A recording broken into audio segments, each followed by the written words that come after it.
warahmatullahi wabarakatuh. Salam silat tradisi.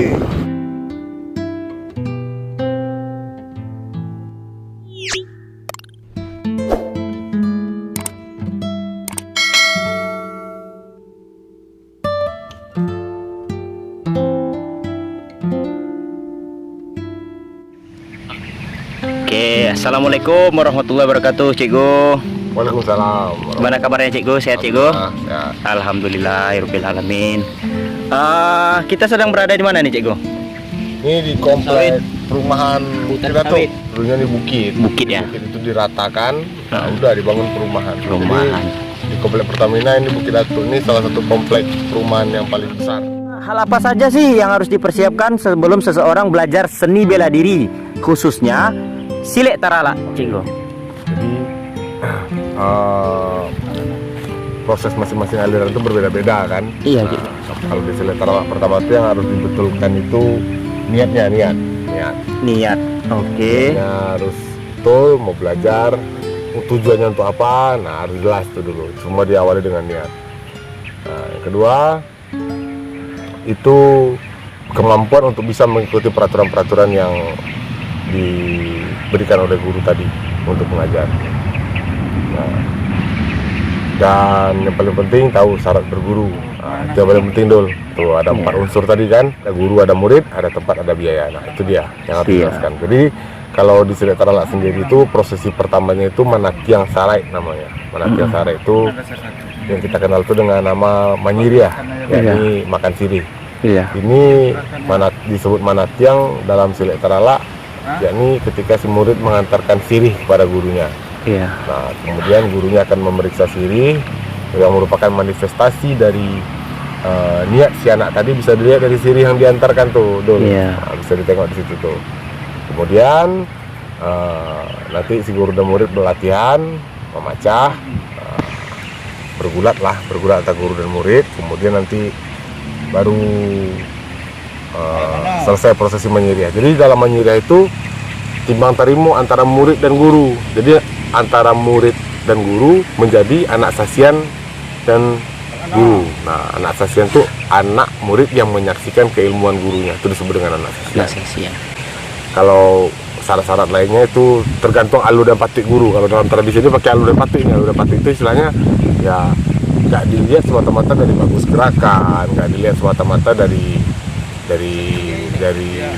kemampuan dia menangkap pelajaran, nggak selalu dari situ. Melihat melalui dasar alu dan patik itu adalah dilihat dari keseluruhan aspek, mulai dari lahiriahnya sampai ke batiniahnya. Itu dilihat semua, diperiksa semua. Jika sampai pada kelayakan, maka akan mendapatkan pelajaran-pelajaran baru. Itu sebenarnya kalau persiapan khususnya nggak ada lah. Untuk latihan silet sendiri, selagi masih ada pinggang, dalam anggota tubuh masih ada pinggang, masih bisa latihan. Ya kan, karena saya udah pernah ngajar orang yang nggak punya tangan, udah pernah. Jadi tahu. Dan karena apa? Karena silet ini seperti yang udah sering saya bilang dulu, bahwa silet ini bukan dikte, silet ini dialektika. Silet itu akan mengikuti badan, menyesuaikan dia, Cikgu ya. Jadi tidak ada dikte, tidak ada hafalan jurus, tidak ada hafalan gerak. Iya, betul. Kalau digaris besarkan saja dalam tarala ini mungkin ada 4 konsepnya: tangkah gelek, tangkok makan, sampai. Itulah istilahnya yang dipakai dalam silet tarala ini. Alhamdulillah. Oke, terima kasih banyak, Cikgu. Jadi gini, Cikgu, ada teman-teman yang bertanya, apa sih pendapat Cikgu? Menurut Cikgu bagaimana sih mengenai seseorang yang belajar seni bela diri tetapi dibawa ke kondisi yang tidak tepat? Contohnya dia membawa seni bela diri yang dia pelajari, contohnya untuk tawuran. Ya, yang pertama ini semua tergantung dari gurunya sendiri sebenarnya. Bagaimana memberikan penekanan atau peraturan-peraturan kepada si anak didiknya, itu sebenarnya. Jadi jelas ya, dalam bela diri yang kita pelajari sendiri itu memang tidak boleh untuk dibawa bertarung, baik tawuran maupun perorangan, ya kan? Agak kontra nih. Di satu sisi belajarnya cara mukul, cara nendang, cara ngunci orang, tapi di satu sisi yang lain dilarang untuk berkelahi atau bertarung baik secara perorangan ataupun tawuran. Iya, betul. Namun ada beberapa hal-hal. Jadi ada istilah di Minangkabau itu usuh pantang dicari, baswo pantang dilaan. Nah, ini yang kata-kata pantang dilaan ini harus jelas tuh. Iya. Yang dimaksud pantang dielakkan itu adalah larangan-larang gurunya harus terpaksa dielakkan karena ada beberapa hal yang memang itu harus membuat kita bertarung. Pertama, Iya. ketika agama kita dihina, Iya. penting, ya kan? Karena silat tradisi atau silat tanah air sendiri khususnya tidak bisa berpisah dan berjarak dari agama, Iya. dari agama Islam. Dan kalau ada sudah mulai menghina agama, itu maka boleh bertarung. Yang kedua, itu ketika keluarga kita diganggu. Iya. Nah, demi mempertahankan harga diri, itu kita boleh bertarung. Itu dia. Oke, yang ketiga, kita sendiri, harga diri kita sendiri. Kita sudah mengalah untuk tidak mau bertarung, tapi dia mendesak, tapi dia memaksa juga. Makanya sekali, 2 kali kita tolak, 3 kali kita tolak, 4 kalinya udah gas, pijak-pijakan terus. Boleh. Nah, Jadi intinya bagaimana seorang guru dapat memberikan pemahaman bagi seorang murid atau anak Betul, sasian tersebut, betul, Cikgu ya. Betul. Oh, Dan kalau bisa disanksi tegas yang nggak mau mendengarkan itu, seperti dikeluarkan atau karena hubungan murid dan guru ini sebagai anak dan ayah. Jadi Iya. pertanggung jawabannya luar biasa nih, bukan hanya masalah lahiriah saja, bukan hanya masalah duniawi saja, bahkan sampai ke sesudah kita nggak ada lagi pun masih terkait pertanggung jawabannya di situ dulu. Makanya harus dijaga betul itu bagian-bagian yang itu. siap. Oke, terima kasih Cikgu. Sama-sama, Abdul.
Assalamualaikum warahmatullahi wabarakatuh, Cikgu. Waalaikumsalam. Jumpa Abdul lagi. Ngelamun aja, Cikgu. Iya, lagi menikmati. Menikmati suasana, Cikgu ya. Mantap kali lokasinya di sini. Rindang Lepas semuanya. dari hiruk pikuk Iya, betul. duniawi yang melelahkan. Ada lagi nih pertanyaan dari teman-teman, Cikgu. Oke. Dari channel kita. Gini, Cikgu.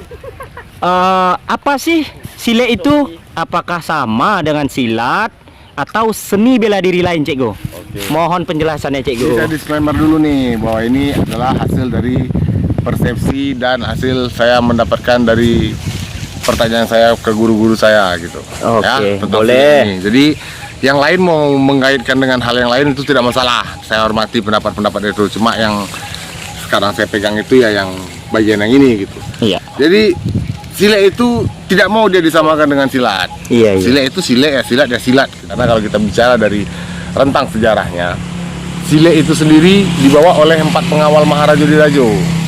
Harimau Campo, Kucang Siam, Manjong Mualin, Kambing Hutan. 4 pengawal terbaik Sri Maharaja Dirajo yang merupakan sebelumnya merupakan pengawal dari abang-abangnya Maharaja Alif dan Maharaja Dipang. Nah, 4 pengawal terbaik itulah yang memperkenalkan pertama kali gerak silek di Minangkabau. Ya kan, makanya kalau untuk segi kebatiniahnya itu langsung diturunkan oleh Maharaja Dirajo. Kalau gerak sileknya itu diturunkan dari si 4 pengawal tadi. Jadi silek itu dari kata silai. Si itu 4, lah itu kedatangan. Artinya ada 4 kedatangan. 4 kedatangan inilah yang akhirnya disebut dengan silek. Kemudian setelah berganti era, silek itu disebut dengan pertama kali dikenal dengan nama silek usali atau silek asli. Nah, inilah cikal bakalnya sebenarnya dulu. Makanya di Minangkabau itu alirannya tidak seperti aliran-aliran yang ada di Tiongkok. Utara, selatan beda-beda. Enggak, kalau di Minangkabau itu sebenarnya satu. Nah, bedanya adalah nanti ketika salah satu pendekarnya membawanya ke Lintau. Iya. Ditanya orang, ini silek apa nih? Ya udahlah, kata gurunya, bilang aja lah silek Lintau, karena kan dipelajari di Lintau gitu. Iya, betul. Begitu juga dengan silek-silek yang lainnya. Jadi ya silek itu benar sama. Jadi untuk membuktikannya adalah, mungkin Abdul pernah nengok tuo silek beda aliran lagi bersilek di pentas. Iya, di betul. gelanggang. Iya. Mereka nggak ribut kan? Iya. Mereka masih bisa koneksi kan, Iya. walaupun tidak melalui verbal. Iya. Setiap gerak itu mereka bisa saling koneksi. Iya. Bisa- Padahal belum pernah nggak ada koordinasi sebelumnya ya Tidak ada kan? koordinasi karena Iya. memang permintaan begitu jarang ada koordinasi. Jadi Iya. mereka di gelanggang, ya udah mereka bermain itu mengalir aja seolah-olah satu sama lainnya saling paham tuh. Iya, Padahal betul. beda aliran loh. Iya betul. Itu bisa kan?